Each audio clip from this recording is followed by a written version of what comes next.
So we have quotations from the Torah, the oldest part of the Bible, in what we now call amulets, prayers that were uttered for protection, which were found near Jerusalem, dating back to before the exile, probably into the Neo-Assyrian period. So we have evidence for the writing of Torah in the first half of the first millennium BCE. We have, in the Dead Sea Scrolls, evidence of a conservative attitude among certain Jewish scribes, who they would write the text of the Torah or another part of the Bible in the new script, what we now know as Hebrew script. But when they came to the name of God, that sacred name written with 4 Hebrew letters, Yud, He, Vav, He, rather than write it using the new script, they wrote it in the old script, which is the pre-exilic script. That conservative feature can only exist if the text itself had existed in that script prior to the exile. Otherwise, why be conservative? You're being conservative to nothing that existed before. So we have plenty of evidence that the Torah existed prior to the exile. That is not a controversial position. Now, I can't give you any evidence at all that it was considered completely authoritative by everybody before the exile. How could you possibly even begin to prove such a thing? And I don't have evidence that the whole of the Torah existed as we now know it before the exile, because we haven't got texts from that time. We've only got scraps, but the scraps point us in that direction, towards that conclusion. Now, when you come to the Dead Sea Scrolls and you look at the texts that were considered authoritative, remember, we don't have a list of texts where the Dead Sea Scrolls sects say these are authoritative and these are spurious. We don't have anything like that. But what we do have are multiple copies of certain books of the Bible in the Dead Sea Scrolls. And we have careful copies. We have the use of certain books, excerpts as proof texts in other texts. You only use a text as a proof text if it has authority. We have carefully made copies, and we have commentary.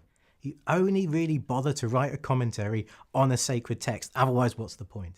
So using these, what we would call esteem indicators, we have a series of esteem indicators which very strongly suggest that certain books were already authoritative by the 2nd century BCE in the Qumran sect.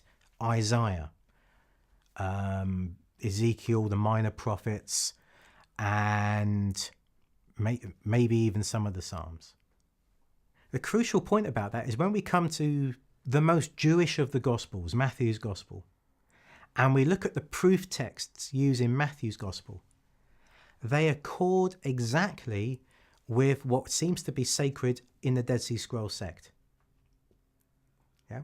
So in other words, there is a consistent picture from the New Testament and from the Dead Sea Scrolls sect that the prophets were authoritative by that time.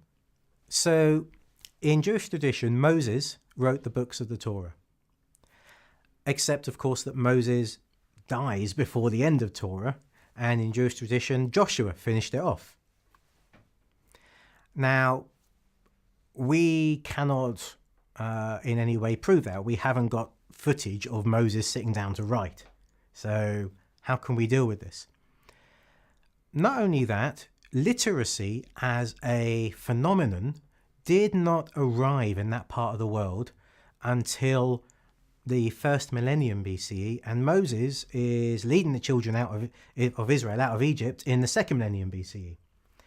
So this raises certain questions.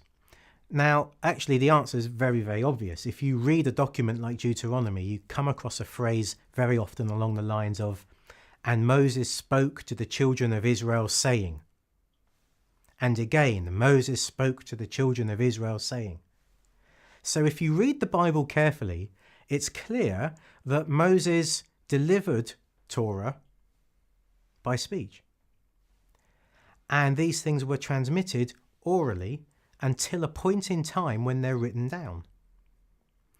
Now, a lot of work has been done by anthropologists, various studies on the power and accuracy of orality as a culture. It's difficult for us to try and get our head around because we're so steeped in literacy. We're almost becoming post-literate with all these newfangled devices. But in terms of oral culture, you can have the preservation of a text very consistently, the community as a whole making sure the integrity of the text is maintained. This also accounts for why a lot of the older texts in the Bible are poetry, because poetry is a lot easier to recite and to remember.